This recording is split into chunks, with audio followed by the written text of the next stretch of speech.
آپ نے سماعت کیا تھا کہ عبادت پر ہمیشگی ریاضت بنتی ہے، اور ریاضت کے بعد خصوصی محبت رب تبارک و تعالیٰ عطا فرماتا ہے، ہلکی سی محبت کی جھلک، پھر اس محبت میں عشق معدت ہوتی ہے، اور اس معدت ہی کو عشق کہتے ہیں۔ اب یہ ہے کہ سرکار کا نام لینے والا، سرکار مدینہ کا نام لینے والا، سرکار مدینہ پر درود پڑھنے والا، سرکار مدینہ سے محبت کرنے والا، سرکار مدینہ کی اتباع کرنے والا، سرکار مدینہ کی اطاعت کرنے والا، سرکار مدینہ کی سیرت پڑھنے والا، سرکار مدینہ کی رفعت درجات ذکر کو پڑھنے و سننے والا، سرکار مدینہ کی نعت پڑھنے والا، سرکار مدینہ کی نعت سننے والا، سرکار مدینہ کی بات کرنے والا، سرکار مدینہ صلی اللہ تعالیٰ علیہ وسلم کا ذکر کرنے والا، ذکر خیر کرنے والا، جس مقام کا ہوتا ہے اسی طرح اس کا ثواب و اجر و اس کی فضیلت اسے حاصل ہوتی ہے۔ کرنے والا عابد ہے، کرنے والا پھر ریاضت کر کے زاہد ہے، کرنے والا عاشق ہے، کرنے والا محبت میں زیادہ رکھتا ہے، تو اس کا جو معاملہ ہے، اس کا جو ماحول ہے، اس کی جو فضیلت ہے اس درود پڑھنے کی، اس ملاک پڑھنے کی، اس سلام پڑھنے کی، پھر اس کی بات کچھ اور ہے۔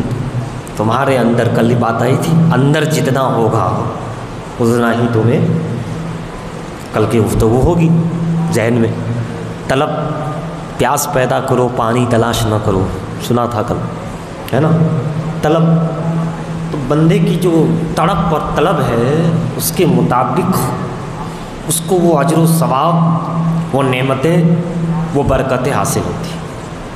برکت تو وہی ہے، نام مصطفیٰ میں برکت وہی ہے نا؟ درود و سلام نے میلاد میں عظمت و برکت و رحمت وہی ہے، خدا کے ذکر میں، مصطفیٰ کے ذکر میں برکت، رحمت، فضیلت، عظمت جو کچھ ہے وہ وہی ہے۔ ایسا نہیں کہ 1400 سال پہلے بہت تھی، اب چونکہ 1400 سال گزر گئے تو دھیرے دھیرے دھیرے دھیرے کم ہو گئی، ایسا نہیں ہے۔ جو پہلے دن تھی جب آدم علیہ السلام نے دیکھ کر کہا تھا وہ آج بھی ہے، جو نوح علیہ السلام کی کشتی میں تھا وہ آج بھی ہے، جو عیسیٰ پیغمبر نے کہا تھا میرے بعد ایک آنے والا ہے وہ آج بھی ہے، جو موسیٰ پیغمبر کو وحی آئی تھی کہ میرا قرب چاہتے ہو، کہاں مولا تیرا قرب چاہیے تو کیا کروں، کون سا عمل، کہاں اے حبیب میرے موسیٰ میرے حبیب پہ تم درود و سلام پڑھا کرو۔ موسیٰ پیغمبر وہ آج بھی ہے، یہ بھی آپ نے سنا تھا وہ آج بھی ہے، آج بھی ہو جو ابراہیم سے ایمان پیدا، یہی کل کی گفتگو سے کنیکٹ ہوئے۔ آنکھ کر سکتی ہے انداز گلستہ پیدا،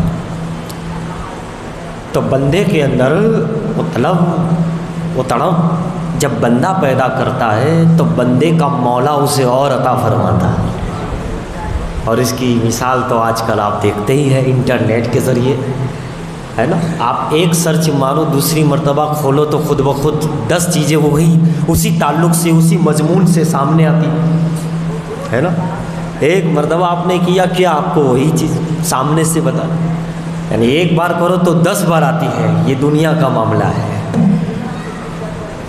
بلکہ آپ کو اگر حیرت ہوگی یا آپ نے دیکھا سنا ہوگا یا تحقیق کرو گے تو معلوم پڑ جائے گا کہ اس موبائل میں، انٹرنیٹ میں اتنا خطرناک اس کا پاور رکھا گیا ہے کہ پہلے تو ہم سرچ مارتے تھے، لکھتے تھے انگلی سے یا اس سے، ہاں، اس کے بعد بولنے والی سسٹم آ گئی، بولو تو آ جاتا ہے نا؟ آپ جانتے ہو اس سے بھی پاورفل ہے، آپ سوچو آپ کو وہی اندر آئے گا۔ آپ آن لائن ہوگے، یوٹیوب کھولو گے تو آپ کی جو سوچ ہے، یا کسی سے آپ نے گفتگو کی ہے، بھلے ہی نیٹ بند ہے لیکن کھولو گے تو وہی چیز آئے گی، اتنا پاور ہے اس کے اندر. دنیا کی بنائی ہوئی ایک چیز دنیا داروں نے بنائی، کافروں نے بنائی، جس میں ایمان یقین کچھ نہ تھا، کوئی روحانیت نہیں تھی، اس نے بنائی. اس میں یہ اتنا زبردست معاملہ ہے کہ بند ہے لیکن آپ سوچتے ہیں تو کرنٹ پکڑتا ہے، فوراً ایکسیپٹ کرتا ہے، سب کو لیتا بھی اور دیتا بھی ہے. وائرس وہ بھی چھوڑتا ہے، دیتا بھی ہے. اتنی زبردست چیز، ایسی ٹیکنالوجی اتنی. اب یہ اتنا زبردست ہے جو دنیا کی بنائی ہوئی چیز ہے. ایک عام جو مومن بھی نہیں ہے اس کی بنائی ہوئی چیز اتنی زبردست پکڑ کرتی ہے تمہاری سوچ کو، تمہاری حرکات کو، تمہاری باتوں کو ایکسیپٹ کر کے اس کو دیتی ہے اور وہاں سے لے کے تمہیں بھی پہنچاتی ہے نا. زبردست. تو سوچئے خدا اور رسول کے نیٹ ورک، روحانی پاور، خدا کس بندے کو کیا چاہیے، کتنی طلب رکھتا ہے. مصطفیٰ کا پاور کون مجھ پہ کس انداز سے درود پڑتا ہے، یہ سب تو ان کے آگے کچھ نہیں ہے. موبائل، انٹرنیٹ، کمپیوٹری دماغ، ساری ٹیکنالوجی، ساری مادی چیزیں دنیا کی جمع کر لو، ایک کچھ نہیں ہے سرکار کے ایک ادنا سے روحانی اشارے کے پرتو کے سامنے. وہ خدا تعالی کی طلب جب ہوتی ہے تو خدا 70 قدم 70 درجے تمہیں اور اس طلب میں اضافہ فرماتا ہے. تمہیں اور وہ سامنے چیز آتی ہے، وہی بندہ تمہیں ملتا ہے، وہی کتاب ہاتھ میں آئے گی، وہی شخص جس سے تمہاری اس طلب میں اور آسانی ہوگی. تم چل کر تو دیکھو، سامنے سے بتانے والا آ جاتا ہے، یہ خدا بھیجتا ہے. تم آ کر دیکھو مصطفیٰ تعالیٰ کی طرف، مصطفیٰ جان رحمت تمہاری طلب. حضرت خواجہ حسن بصری رضی اللہ عنہ، حسن بصری، ایک عورت آئی، عرض کیا کہ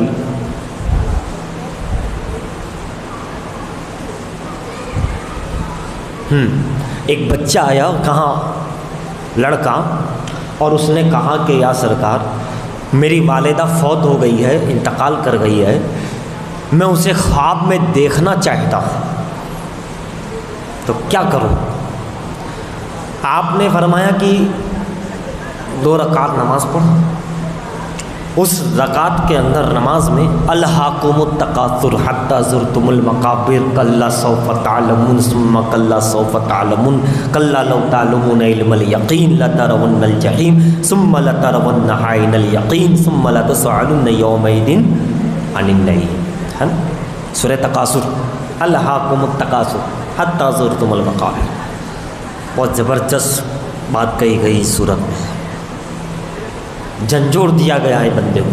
بہرحال آپ نے فرمایا اس نماز میں تو یہ پڑھ 2 رکعت میں، اور اس کے بعد لیٹ جا اور لیٹے لیٹے درود شریف پڑھ کر کے سو جا. درود شریف پڑھتا ہوا اس کا خیال کر کے کہ مولا میری ماں جو ہے مجھے خواب میں آئے اور کس حال میں ہے کیا. کہا ٹھیک ہے. اس نے ایسا ہی کیا، 2 رکعت پڑھی، الہاکم التکاثر پڑھی دونوں رکعت میں. اس کے بعد چند بار درود شریف پڑھا، پھر بستر پر لیٹا، درود شریف پڑھتا ہوا خیال کرتا ہوا دعا مانگ کر کے سو گیا. خواب دیکھا اس نے، ماں سے ملاقات ہوئی. کیا دیکھا کہ ماں عذاب نار میں ہے، عذاب جہنم میں ہے. گھبرا گیا، بیدار ہوا. صبح نماز کے بعد فوراً پہنچ گیا. حضور کرم فرمائے. کہا کیا ہوا، خواب آیا یا نہیں؟ کہا حضور خواب آیا ہے، ماں کو دیکھا ہے لیکن عذاب ہو رہا ہے، عذاب ہو رہا ہے. آپ نے فرمایا اچھا عذاب ہوتا؟ کہا ہاں. کہا ٹھیک ہے، دعا کرتے ہیں اللہ ان کی بخشش فرمائے. پڑھ کر کے بخشتے ہیں. حضرت خواجہ حسن بصری رضی اللہ تعالیٰ عنہ نے جو دوسری رات آئی اس میں آپ نے دیکھا کہ ماں سے ملاقات، اس کی ماں سے. تو کیا دیکھا؟ جنت میں ہے، اچھے سے ہے. اور کہا کہ حسن بصری مجھے پہچانتے ہو؟ کہا نہیں.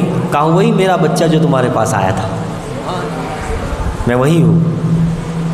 کہا اچھا، تو وہ تو بتا رہا تھا کہ عذاب ہو رہا ہے اور تو جنت میں ہے، یہ کیسے؟ دیکھو مردوں کو بھی سب معلوم پڑتا ہے میرا بچہ کہاں گیا، لڑکا کہاں گیا، لڑکی کہاں گئی، میرے بات کہاں جا رہا ہے، کیوں جا رہا ہے۔ عام مومنین مردوں کو معلوم ہوتا ہے،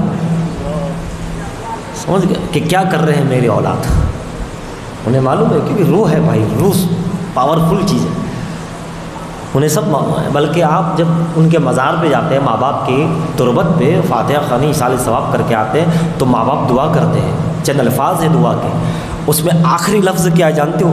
اے اللہ میرے اس بچے کو تو ایمان پہ اٹھانا، اس کی رزق میں برکت دے۔ علماء مؤذن علماء اہل علم بیٹھے ہیں، کہ اس کے علم میں برکت دے، رزق میں برکت دے، اور اس کو ایمان پہ اٹھانا۔ اب آپ کا وہ مرتبہ ہے بھائی، مرنے کے بعد بھی ان کے مزار پہ جایا کرو، اور حیات ہے تو خوش نصیب، بڑا مقام ہے۔ اور یہ بھی معلوم ہوا کہ ہر مردہ اپنے چاہنے والوں کو، اپنے تعلق رکھنے والے کو، اپنے رشتہ داروں کو اچھے سے جانتا پہچانتا ہے، کون کیا کر رہا ہے، کیسا ہے کیسا نہیں۔ ایک عام مومنین کا یہ عالم ہے کہ وہ بھی جانتے ہیں کہ یہ کیا ہے، کہ روح ہے بھائی، جسم تو الگ ہو گئی، روح کی طاقت ہے، روح ہے نا، عالم امر ہے یہ، ایک عالم خلق ہے، ایک عالم امر ہے، کل بات آئی تھی پھر چھوڑ دی تھی میں نے۔ ایک عالم خلق ہے، خلق کیا؟ تخلیق کیا، اللہ نے بنایا، 6 دن میں یہ زمین و آسمان پیدا کیے۔ اب وہ دن کتنا لمبا چوڑا تھا، 6 دن میں اللہ نے آسمان بنائے، زمین بنائے، پھر فرمایا ان کو اتنے ٹائم میں تخلیق کیا، آدم علیہ السلام کا پتلا بنا اتنے ٹائم، ہے نا؟ تخلیق، یہ عالم خلق ہو رہا ہے، تخلیق ہو رہی، بنایا جا رہا ہے۔ اور عالم امر اللہ، عالم امر یعنی حکم، اللہ کا حکم، کن فیکون، حکم ہو جا، ہو گیا۔ تو ایک تخلیق کرنا اور ایک حکم۔ تو یہ روح کیا ہے؟ جب سوال کرنے والے نے سوال کیا حضور سے کہ آقا یہ روح کیا ہے، تو اللہ نے کیا فرمایا؟ وَيَسْأَلُونَكَ عَنِ الرُّوحِ قُلْ أَمْرِ رَبِّي، یہ روح یہ اللہ کا امر ہے، اللہ کا حکم ہے، یہ عالم امر ہے، حکم ربی ہے، یعنی حکم سے ٹھہری ہے۔ یہ حکم ہے جو ہم میں ہیں، جسے ہم روح کہتے ہیں، امر ربی، یہ امر ہے، اللہ کا حکم ہے، یہ امر ربی ہے۔ یہ ہے، کوئی جان نہیں سکتا روح کی کیا حقیقت ہے، بس اتنا سمجھ جائیے کہ عالم امر ہے، حکم ہے، ٹھہری ہوئی ہے۔ اب یہ تعلق کہاں سے ہے؟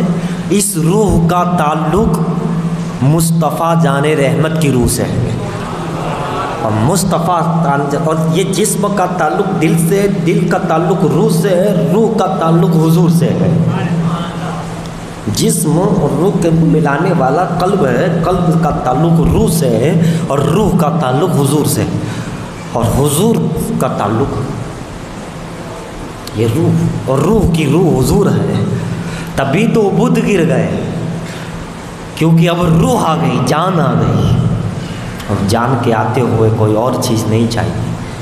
حضرات، عالم امر یہ حکم ربی ہے، حکم ربی، تو تخلیق ہو گیا، اور حکم جس کو جو حکم ملے، جیسا حکم ملے، جتنی دیر کا حکم ملے، اے موسیٰ جاؤ لے کے آؤ، موسیٰ کو حکم ہوا، گئے، واپس آ گئے، کوئی نہیں ملا، آخر میں ایک مل گیا تھا، پسندیدہ چیز۔ پھر حکم ہوا یہ کرو، حکم ہوا یہ، حکم کی بات اور ہے۔ حضرت موسیٰ علیہ السلام کو ایک مرتبہ درد ہوا، کہا مولا کیا کروں؟ کہا فلاں جڑی بوٹی ہے، لے لو، استعمال کر لو، شفا مل جائے گی۔ لے لیا، استعمال کر لیا، شفا مل گئی۔ دوسری مرتبہ پھر درد ہوا، بعد میں کبھی بعد میں، تو حضرت موسیٰ علیہ السلام گئے، توڑا اور استعمال کر لیا، شفا نہیں ملی۔ حکم خدا بندی، پہلی مرتبہ اللہ سے کہا، اللہ نے کہا تو شفا ملے، دوسری مرتبہ خود گئے، جا کے آ لیا تو شفا نہیں ملی۔ یہ شفا بھی اللہ کے حکم سے ملتی ہے، پانی پیاس بجھاتا ہے حکم الہی سے۔ عالم امر کی دنیا میں ہے ہم، تخلیق اللہ کہا ہے اللہ یہ کیسے؟ اب پہلے تو شفا ملے گی. کہاں پہلے میرا حکم تھا، میرا حکم تھا. حکم کی بڑی طاقت ہے، امر کی بڑی طاقت ہے نا. بڑی موضوع الگ ہے یہ، روح عالم امر. پھر ابھی اولیاء اکرام پہ بات آ جائے گی. اولیاء کی تو بات ہی ایسی ہے، ان کی بات کی سوا تو کوئی بات سمجھ میں ہی نہیں آتی ہے نا. جب ان کا یہ عالم ہے تو سرکار عالم مدینہ کا عالم کیا ہو؟ روح نکال کر لے جا رہے فرشتے، غوث اعظم کا حکم آ گیا لے لو واپس. ارے یہ ان کے حکم پہ لے جا رہے تھے. کہا یہ ان کا حکم ہے، وہ قادر کا حکم ہے، یہ عبد القادر کا ہے کیا؟ کہاں دونوں کی ہو گئی بات ہے نا. بندہ مر گیا زندہ کر دیا. غریب نواز نے یہ کیسے؟ قم باذن اللہ، اٹھ اللہ کے حکم سے. اور شمس تبریز نے تو پھر حد کر دی. قم باذن اللہ، قم باذن اللہ. کہا نہیں ہے تو قم باذنی، میرے ہی حکم سے اٹھ جا. اٹھ گیا. اور جب ان کا یہ حکم چلتا ہے تو میرے رسول کا حکم کا عالم کیا ہوگا؟ کائنات اللہ نے بنا دی. ابھی موضوع میرا یہ نہیں ہے، بات آ گئی ہے تو بات پر بات ہے تو بات عرض کر دی جا رہی ہے. ورنہ یہ بھی حکم پہ چلے تو آدم سے لے کے حضور رسول سے لے کے ابھی تک، اور ابھی سے لے کے قیامت تک تو اس کا حکم ہوتا ہے، تب ہوتا ہے بھائی. بہت سے لوگ کہتے ہیں کہ ہو نہیں رہا ہے، ہو نہیں رہا ہے، ہو نہیں رہا ہے. تو اللہ سے دعا مانگو، اللہ سے گڑ گڑاؤ.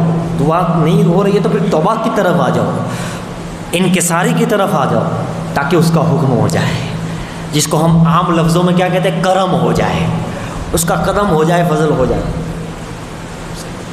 اور مدینے والے کا حکم تو کیا کہے. جب بغداد کے شہنشاہ کا حکم چلتا ہے کائنات پر، زبردست حکم چلتا ہے آپ کا، اللہ کے ولیوں کا حکم. ابھی میرا موضوع یہ نہیں ہے. تو روح کا تعلق، یہ روح ہے، روح جس میں سرکار عالم علیہ السلام سے وابستہ. تو میں عرض کر رہا تھا کہ وہ جنت میں امام حسن بصری رضی اللہ عنہ. کہا تو یہ کہاں؟ تم مردے کو معلوم. آپ نے کہا میں ہی ہوں. کل جو بچے نے دیکھا تھا میرے لڑکے نے، صاحبزادے نے، کہ عذاب میں مبتلا ہوں، وہ صحیح تھا، اور آج آپ جو دیکھ رہے ہیں وہ بھی صحیح ہے. تو کہا کہ یہ بخشش کیسے، نجات کیسے، ایک دن کے اندر اتنا فرق کیسے پڑ گیا. دیکھیے جب اولاد نیکوں کی بارگاہ میں جاتی ہے تو نیک لوگوں کے وسیلے سے اللہ تعالیٰ نیکوں کو ماں کی قبر پہ بھیج دیتا ہے اور اس کے ذریعے بخشش ہو جاتی ہے. بیٹا آیا حسن بصری کی بارگاہ میں. حسن بصری تو قبرستان نہیں گئے ماں کے پاس، لیکن دیکھنا چاہا کہ چلو کیا ہے. اب اللہ کے ولی ہیں حسن بصری، بہت بڑے ولی. تو کہا کہ ایسا ہوا ہے کہ ہمارے قبرستان سے ایک عاشق رسول کا گزر ہوا، اور اس عاشق مصطفیٰ نے اتنی محبت میں ڈوب کر ایک بار حضور پہ درود پڑھا ہے.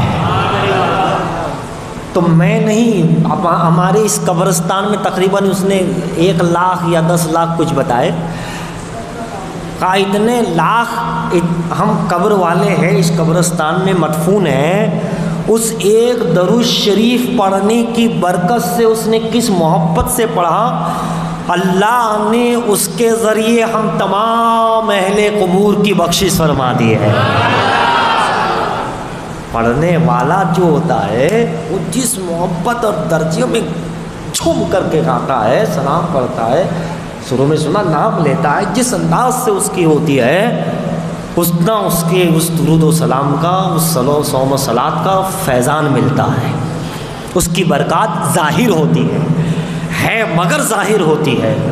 جتنی محبت سے تم ملاد کرو گے اتنی اس کی برکات ظاہر ہوگی، جتنے عشق میں ظاہر کرو گے. اسی لیے تو صوفیہ اولیاء بہت پائے کے ہوتے، کیوں؟ یہ بالکل کھو جاتے اسی دنیا، اہل دنیا، محبت دنیا، نفسانی کچھ. پھر وہ پہنچ گئے تو ان کو ساری برکات وہ مل رہی ہے. برکت وہی ہے، خدا کے نام، رسول اللہ کے نام میں درود و سلام، وہ بھی وہی پڑھتے، ہم بھی وہی پڑھتے. ولی بھی لا الہ الا اللہ کہتا ہے، ہم بھی کہتے ہیں، ہے نا. وہ اہل اللہ بھی وہی درود پڑھتے ہیں، ہم بھی وہی پڑھتے ہیں. ابھی آپ نے سنا ایک درود میں سب کی بخشش ہو گئی. وہ کس محبت میں ڈوب کے پڑا ہوگا، ہے نا. بات عمل وہی ہے، لیکن پڑھنے والے کے اوپر جو ہے جتنا وہ اپنی محبت اور شوق سے، ذوق سے، عشق سے پڑھے گا، چاہے پھر وہ نماز ہو، چاہے درود ہو، چاہے تلاوت، اتنا اس کی برکات، فضیلت، کمال اس کو اس سے حاصل. جس شوق سے تم دربار شاہ عالم میں جاؤ گے اتنا وہاں سے برکات حاصل. جس محبت سے غریب نواز کی بارگاہ میں جاؤ گے، کیونکہ وہ تو وہی ہے، اس میں کوئی فرق نہیں. صبح قیامت تک جو رہنا ہے اس کا جو فضیلت ہے وہی ہے، اس میں کوئی کمی نہیں ہے.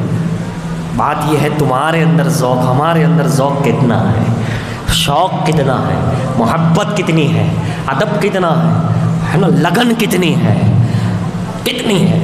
وہ ایک درود میں سب کی بخشش، سبحان اللہ. تو دیکھو بیٹا گیا تھا وہاں، لیکن اس کی برکت سے اللہ نے قبرستان میں ایک سچے عاشق کو بھیج دیا. کبھی کبھی ایسا بھی ہوتا ہے، بیٹے کام کرتے ہیں اچھے، تو ان بزرگوں اچھے کام کی برکت سے وہاں ہمارے جو مرحومین ہیں ان کا بیڑا پار ہوتا ہے. اور جب ان کا بیڑا پار ہوتا ہے تو پھر وہ اپنی اولاد کو اور دعا دیتے ہیں، مزید دعا دیتے ہیں. ابھی آپ نے سنا ایک دعا تو کامن ہے، وہ دیتے ہی ہیں قبر سے آپ جاتے ہیں. لیکن جب ان کی بخشش، نجات اور ثواب ملتا ہے، وہ اپنے بیٹوں بیٹیوں کی نیکیوں سے خوش ہوتے ہیں، تو مزید ان کی دعائیں بڑھ جاتی ہیں، ان کی اور تمہارے لیے جو ہے بڑھ جاتی ہے. دیکھا آپ نے ہمارا اسلام کتنا اچھا ہے، ہمارے آقا علیہ السلام کا یہ دین کتنا اچھا ہے نا. زندگی اور موت کے بعد بھی لین دین جاری ہے، ثواب جاری ہے، آنا جانا جاری. بیٹا نیکی کر رہا ہے، باپ کو مل رہی ہے، اچھا ہو رہا ہے. باپ نے کچھ کیا تو بیٹے کو فضیلت مل رہی ہے. ارے حضرت عیسیٰ علیہ السلام کے زمانے کا واقعہ نہیں، باپ گیا کہا اللہ حافظ، تیرے بچے کو اللہ حفاظت کرے، ہے نا، اسے اچھا پڑھانا لکھانا. باپ کا انتقال ہوا، بچہ بڑا ہوا، مدرسے میں گیا، اور ادھر اللہ رب العزت نے اس باپ تو مر گیا تھا، قبر سے عذاب اٹھا لیا. کہا مولا کیا کرم ہوا؟ کہا آج تیرا بیٹا پہلے دن مدرسے گیا ہے اور استاد نے اسے بسم اللہ الرحمن الرحیم پڑھایا ہے، اور وہ اس بسم اللہ کو سیکھ رہا ہے کہ بسم اللہ الرحمن. اب وہ میرا نام سیکھ رہا ہے، رحمان سیکھ رہا ہے، رحیم سیکھ رہا ہے. تیرا بیٹا مجھے رحمان و رحیم کہے زمین کے اوپر، اور میں تجھے اندر عذاب دوں. تو اس کے کہنے کی برکت سے میں نے تیرے سارے گناہوں کو آج معاف کر دیا ہے. کتنی بڑی بات ہے، کتنا کریم ہے وہ، کتنا رحیم ہے وہ. ارے جب رحمت للعالمین کا عالم یہ ہے تو اس کا نام بیٹا بھی سیکھ رہا ہے، اور اس کے باپ کے قبر سے عذاب اٹھا لیا گیا. کس کا بیٹا مجھے کہہ رہا ہے اور میں اس کے باپ کو عذاب دوں؟ نہیں ہو. اس کا کرم تو دیکھو، بے انتہا ہے. اس کی شان رحیمی دیکھو، بے انتہا، کوئی انتہا نہیں اس کے کرم، کوئی اس کے شان کریمی رحیمی کی انتہا نہیں ہے. دیکھیے ایک شخص، کون، گاؤں میں رہنے والا بدھو، سرکار کی بارگاہ میں آیا، یا رسول اللہ صلی اللہ علیہ وسلم. ان لوگوں کو اتنا کچھ آتا جاتا، پڑھنا یہ سب سمجھنا ہے نا نہیں. تو کہا سرکار مجھے کچھ مختصر سی نصیحت کر دیجئے، بس چھوٹی سی نصیحت کرے، میں عمل کروں، کام ہو جائے، میرا زندگی بھی اچھی ہو جائے گی. اچھا. سرکار نے فرمایا سبحان اللہ، میرے سرکار کی ایک ایک بات، ایک ایک حدیث، ایک ایک حکم، ایک ایک فرمان، اللہ. ہمارے سرکار غوث اعظم رضی اللہ تعالیٰ جب تقریر کرتے تھے تو تقریر کا آغاز حدیث مصطفیٰ سے کرتے تھے. پہلے سرکار کی حدیث پڑھتے تھے اور اس حدیث کے اوپر تقریر کرنا شروع کرتے تھے. جیسے ہم قرآن کی آیت پڑھتے ہیں پھر ترجمہ کرتے. غوث اعظم کا طریقہ کیا تھا جانتے ہو؟ حدیث مصطفیٰ. اور تقریباً بزرگان دین کا یہی رہا، حدیث رسول. شاہ عالم سرکار جب تخت پہ بیٹھ کے درس دیتے تھے، پڑھاتے تھے، حدیث مصطفیٰ، حدیث رسول، حدیث پاک. تو غوث اعظم کی ہر تقریر حدیث مصطفیٰ سے خالی نہیں، سرکار کی حدیث پہنچاتے اور اس پہ جو بھی آپ تقریر اور آخر میں اس دعا پہ ختم کرتے، ربنا آتنا فی الدنیا حسنۃ وفی الآخرۃ حسنۃ وقنا عذاب النار. اس پہ بات پوری کرتے، اے اللہ ہمیں دنیا بھی اچھی کر، آخرت بھی بہتر بنا اور عذاب نار سے بچا. حدیث مصطفیٰ کو ہم کیا سمجھتے ہوں؟ حدیث وہ چیز ہے، سرکار کا ایک ایک فرمان، اللہ اللہ بیڑا پار ہو جاتا ہے بندے کا. اگر حدیثوں پہ عمل کر لیں تو بندے کا بیڑا پار ہو جاتا ہے. یہ آج کل یہ جو کمپنیاں سب سے ترقی کر رہی ہے، کیسی ترقی کر رہی ہے؟ ارے وہ جو ہماری رسول اللہ کی حدیث ہے جس پہ ہم لوگ نہیں عمل کر رہے، یہ لوگ عمل کرتے ہیں. ایموجن فلانا کمپنی فلانا یہ فلانی کیا مال واپس کر دیا کر دو تو تسلیم کر لیتے ہیں، لے لیتے، بدلنا ہو تو بدل لیتے ہیں. یہ تو ہمارے یہاں کہاں گیا کیسا کرو. یہ حضور کی حدیث پہ کر کے کتنی بڑی بڑی کمپنیاں ایک سے بڑھ کر ایک. تو ہمیں سرکار کی یہ لوگ حدیث پہ ہی عمل کر کے آگے بڑھے. جتنے بھی یہ مشہور ہیں غیر قوم میں جتنی چیزیں ہیں وہ کوئی اور ترقی کا راز نہیں ہے، وہ ہمارے سرکار نے جو فرمایا تھا وہ اس پہ ہی چل کر رہے ہیں. جتنے بڑے بڑے لوگ غیر مسلم کے نام روشن ہیں ان کی آپ جائزہ لیں، ان کی زندگی کا وہی چیزیں نکلے گی جو حضور نے بتائی ہے. تو اب دیکھو حضور کی وہ باتیں پکڑ پکڑ کے وہ ترقی کر گئے، حضور کی بات پکڑ کے نکل گئے تو کامیاب ہو گئے. سرکار نے فرمایا وہ سرکار کا فرمایا. تو وہ بدو جو تھا اس کو سرکار نے کیا کہا اس نے کہ مجھے مختصر سی چھوٹی سی ایک نصیحت کرے تاکہ اچھا یہ سوال بھی بہت اونچا ہے، کوئی بڑی بڑی نصیحتیں نہیں چاہیے، کوئی ایسا نہیں ہے کہ کوئی بڑا چاہیے، ہمیں ایسی کوئی چیز دو کہ بس مختصر ہو، میں عمل کروں اور کامیاب ہو جاؤں. سرکار کا جو فرمان ہے اللہ اللہ اللہ بہت زبردست ہے. آپ نے جو نصیحت کی اسے فرمایا جب تو نماز پڑھے تو یہ سمجھ کے پڑھ کہ آخری نماز پڑھ رہا ہو. نہیں زبردست بات ہے. سب بیدار ہو جائے، دل دے تو کتنا دماغ حاضر نہیں رہتا نماز میں. نیند انسان یہ سوچ لے تو دماغ بھی حاضر، روح بھی حاضر. دل نہیں لگتا تو لگتا ہو جائے، دنیا کی موت سب کھڑ جائے کہ میں کھڑا ہوں بس یہ آخری نماز ہے، اس کے بعد مجھے موت ہے. سوچ لے تو ایک ہی میں بیڑا پار کر دیا. ذہن بھی حاضر، خوشبو بھی آ جاتا ہے، خضوع بھی آ جائے، رضو بھی آ جائے، ہے نا، سب کچھ آ جائے کہ میں آخری پڑھ رہا ہوں بس یہ آخری. یہیں پہ انسان پورا اس کی نماز کیسی ہوگی، پھر یہیں سے بولو اس کی نماز کیسی ہوگی، وہ کیسی ہوگی. اور وہ جب نماز اچھی ہوگی تو اس نماز کی برکت سے تمہاری زندگی اچھی ہوگی. وہ جب نماز بہتر ہوگی تو اس کی وجہ سے تمہیں برکات ظاہر ہوگی. جو نماز کی برکت ہے وہ ظاہر ہوگی. پھر جب ایسی نماز تم پڑھو گے تو وہ آ جائے گا. پہلی چیز سرکار نے بتائی جب تم نماز پڑھو تو اسی کو سمجھ لو کہ آخری نماز پڑھو. دوسرا کہا اپنی زبان کو قابو میں رکھو. کتنی بڑی بات. کہیں ایسا نہ ہو، آقا کے فرمان کا خلاصہ و مفہوم کر رہا ہوں، کہ کل تمہیں ندامت اٹھانی پڑے، معذرت کرنا پڑے، چاہے کل وہ قیامت کا دن ہو، چاہے وہ کل قبر میں اس کا عذاب آئے کچھ کہنے سے، یا کل اسی دنیا میں تمہیں کسی سے معذرت کرنی پڑے، کچھ تکلیف ہو، تم کہو کہ یہ میں نے بول کر کے جو ہے نقصان اٹھایا.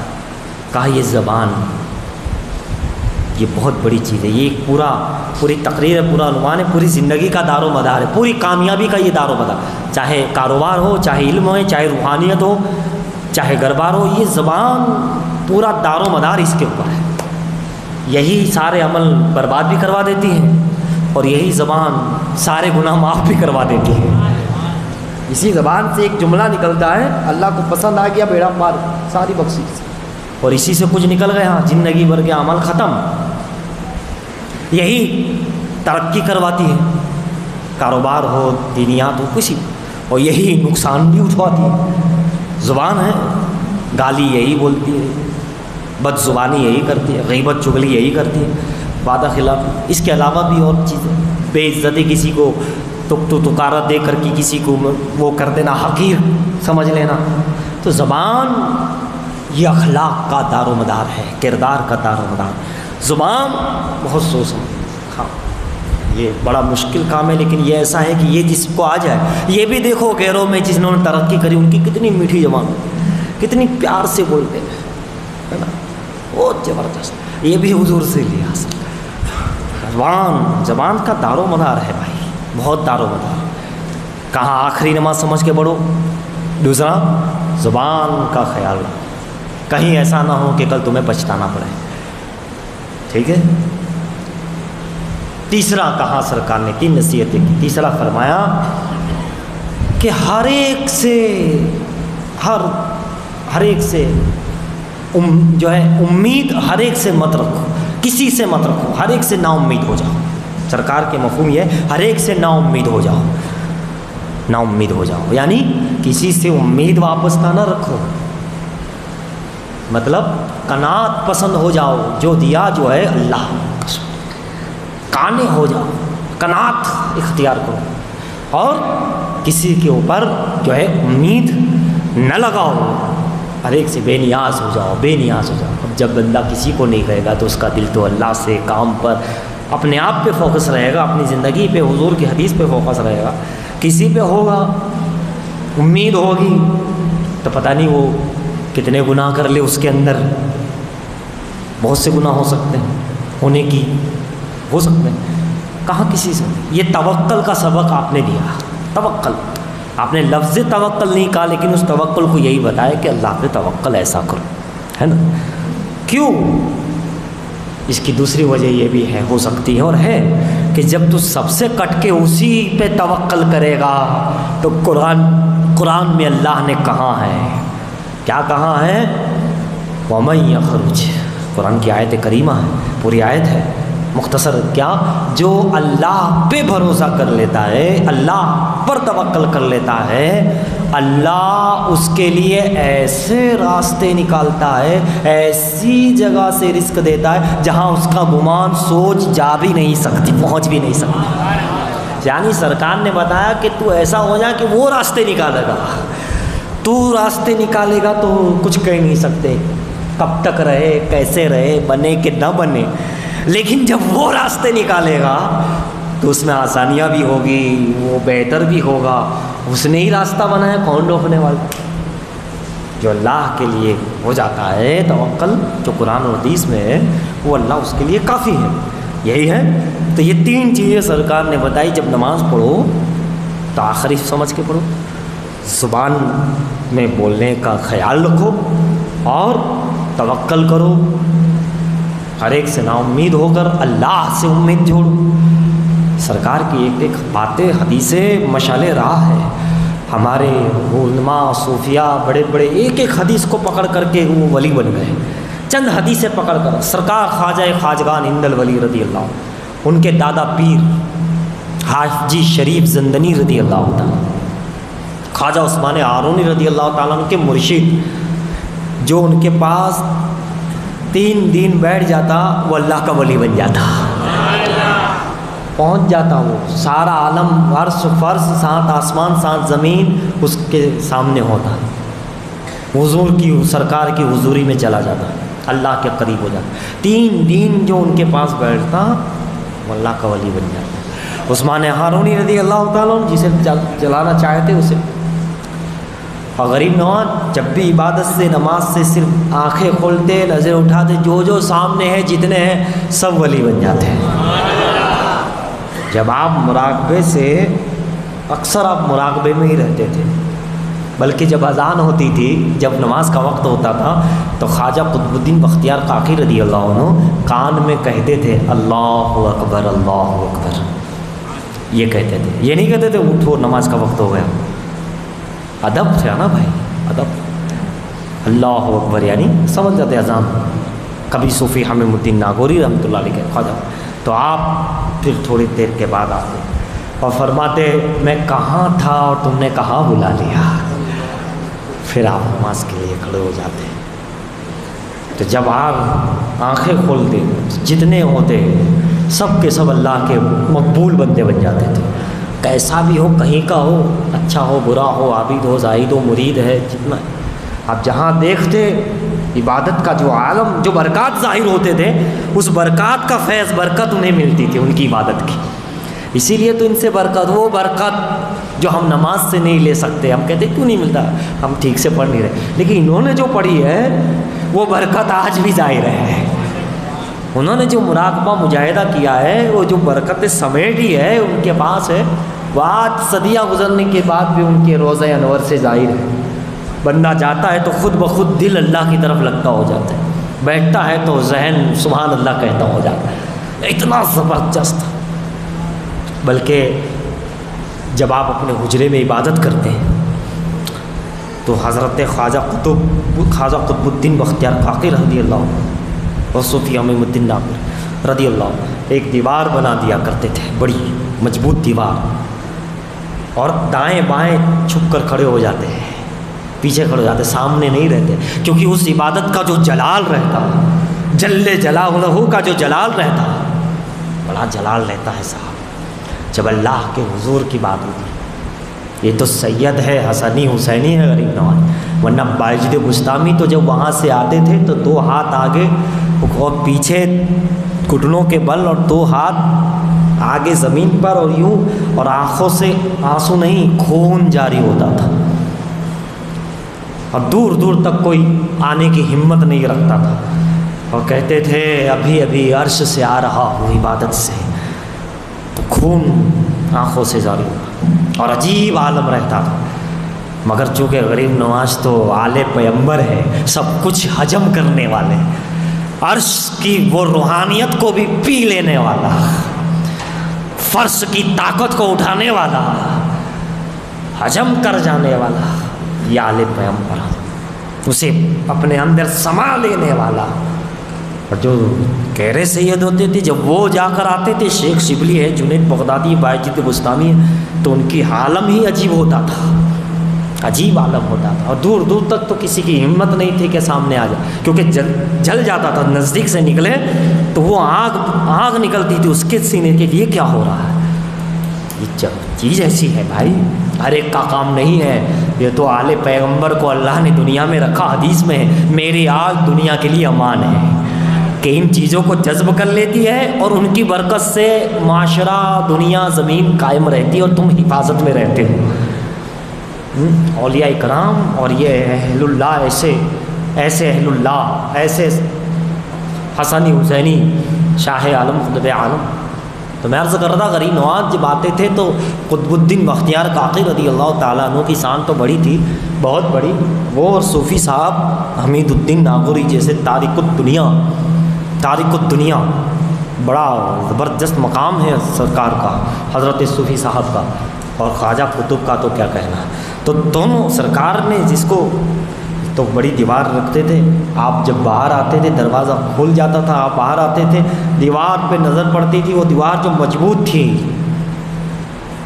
وہ دیوار ریزہ ریزہ ہو جاتی اس جلال کے عالم میں، ریزہ ریزہ، کیونکہ ابھی ابھی پتہ نہیں کہاں سے کہاں اس کی حسنات برکات ایسی ہے. اسی لیے تو بعض علماء امام جلال میں آ جاتے ہیں، کیونکہ وہ اللہ کا نام، رسول اللہ کا نام آتا ہے تو جلال تو اس کا رہتا ہی ہے اثر، اس اثر کی برکات. اس لیے اس وقت جو چھیڑ دیتا ہے پھر وہ کہیں کا نہیں رہتا، کیونکہ ابھی ابھی وہ اثر قائم ہے، اور جب اثر قائم ہے تو اس درمیان الخاموشی میں فضیلت ہے، امان ہے. اس لیے بزرگوں کو بھی جو ایسے ٹائم پہ چھیڑ دیا، اس نے جو کہہ دیا وہی ہو جاتا. صابر پاک کو تو آپ جانتے ہی ہیں رضی اللہ، جلال کا جو عالم تھا آپ کا، جب کہ آپ نے سب حجم کیا، لیکن چونکہ آپ کو ایک الگ مقام تھا، ایک الگ ان کی جو تھا فاروقی بھی رہے ہیں، تو عمر فاروق رضی اللہ تعالیٰ عنہ کا بھی جو معاملہ رہا، اور ادھر مولا کائنات کی بھی اولاد ہے، تو جو ہے آپ کا معاملہ یہ رہا. اس لیے کعبہ پاک جس میں آ جائے وہ جلال الدین ہوتا ہے، جلال اعظم ہوتا ہے، اور جو مدینے کے قریب ہوتا ہے، مدینہ ہی مدینہ، وہ جمال ہوتا ہے. دیکھو شاہ عالم میں جمال ہی جمال ہے، یہ مدینے والے آقا سے بڑا گہرا تعلق ہے. یہاں سے سیدھا فوراً رستہ ملتا ہے مدینے کا. یوں تو اور بھی رستے ہیں جہاں میں مدینے کے، لیکن یہاں سے جو راستہ ملتا ہے فوراً مدینے کا. کیوں؟ بڑے قریب ہے. سرکار عالم نے پھر اپنے آپ کو کتنا کنٹرول کیا ہوگا, کتنا حجم. وہ تو نبی تھے. علی نے اپنے آپ کو کتنا حجم کیا ہوگا. حسن حسین نے, اولیاء کرام نے اپنے آپ کے اندر جو پی کر کے بھی نہ بہکے, نہ ان کا ذہن وہ ان کا عالم ہے. تو حضرات گرامی اس طریقے سے یہ ہے. جنید بغدادی رضی اللہ تعالیٰ عنہ کے پاس بھی ایک آئے, کہا حضور میں نے دیکھا ہے ان کے شاید والد تھے کہ بھائی تھے, کہاں جہنم میں ہیں. آپ نے 70,000 مرتبہ کلمہ پڑھ کے رکھا تھا. حدیث شریف سنی تھی کہ جو روایت کہ جو 70,000 کلمہ پڑھ کر کے مردے کو بخشائے وہ اللہ اس کو معاف کر دیتا ہے. تو اپنے لیے بھی پڑھ کے رکھے, یہ بزرگوں نے بتایا, اور اپنے والدین مرحومین کو بھی پڑھ کے بخشائے. 70,000 یا 1.25 مرتبہ, ڈبل کر دے 70 سے 70, 1.25 1,25,000 مرتبہ, یا کم سے کم 70,000. تو آپ نے فوراً جنید بغدادی رضی اللہ تعالیٰ عنہ, کہا جائے جنید بغدادی رضی اللہ تعالیٰ عنہ, کہا کہ یہ 70,000 میں نے جو پڑھا ہے میں نے ان کو بخش دیا, پیش کر دیا, اس کا ثواب اسے ملے. پھر آپ نے کہا ٹھیک ہے آج دیکھو خواب میں کیا آتا ہے. دیکھا تو خواب میں وہ بخشش ہو گئی, جنت میں ہے. دوسرے دن پھر آیا, کہا حضور اس کا تو بیڑا پار ہوا. کہا میں نے جو 70,000 مرتبہ کلمہ طیب لا الہ الا اللہ محمد رسول اللہ پڑھ کے رکھا تھا صلی اللہ علیہ وسلم, وہ میں نے ان کو ایصال ثواب کر دیا ہے. اسی لیے جو ہے اسی کو حضرت محی الدین ابن عربی سبحان اللہ, انہوں نے بھی یہی بات کہی کہ یہ بات مجھ تک پہنچی تو اب یہ بات صحیح ہے یا کسی نے گڑی ہے اس میں, وہ مجھے جاننا تھا. وہ کہتے ہیں حضرت شیخ عربی محی الدین ابن عربی شیخ اکبر, تو آپ نے بھی یہی طریقہ کیا. تو پھر دیکھا تو مراقبہ کر کے دیکھا تو جس کو آپ نے پیش کیا تو اس کی بخش, کہا بے شک آمنا صدقتا, یہ بات سچ ہے. وہ بزرگ تھے, بڑے بڑے بزرگ تھے. ایک ایک بات کو لے کر کے, تو میں خواجہ آصف شریف زندنی کی بات کر رہا تھا, یہ یاد کر رہا تھا کہ بات کہاں چھوڑی تاکہ مکمل کروں. بات تو میں پوری کرنے والا تھا لیکن میں سوچ رہا تھا کہ بات کہاں چھوڑی. حافظ حاجی شریف زندنی رضی اللہ, ایک حدیثوں کو پکڑ کے عمل کر کے جو ہے اس معاملے میں چلنے والے, انہوں نے دیکھا کہ آقا نے فرمایا دنیا مومن کے لیے قید خانہ ہے.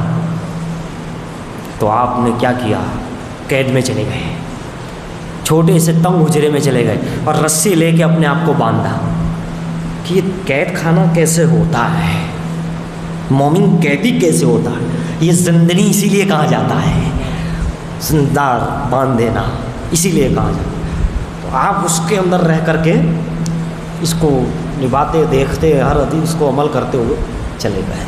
آپ دیکھیے جب ان کا سب یہ عالم ہے سرکار کے فیضان کا, تو میرے آقا مدینے والے آقا صلی اللہ علیہ وسلم جب ایک بار درود پڑھا تو پورے قبرستان کے لاکھوں کی بخشش ہو گئی. تو جس پہ درود پڑھا جا رہا ہے وہ شفیع المذنبین نہیں ہوگا تو کیا ہوگا. جس پہ درود پڑھا جا رہا ہے تاج شفاعت سر پہ رکھ کر, تاج شفاعت سر پہ رکھ کر محشر میں آئیں گے, ایک میں کیا ہوں ساری امت کو بخشوائیں گے. جس پہ اللہ اکبر زندہ باد, جشن عید میلاد النبی. جب امتی نے درود پڑھا تو یہ عالم ہے, ابھی سنا آپ نے.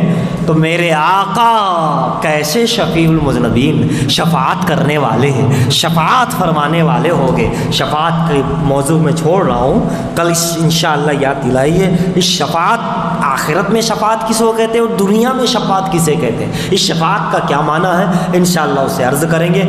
آئیے صلاۃ و سلام کے لیے کھڑے ہو جائیے. یا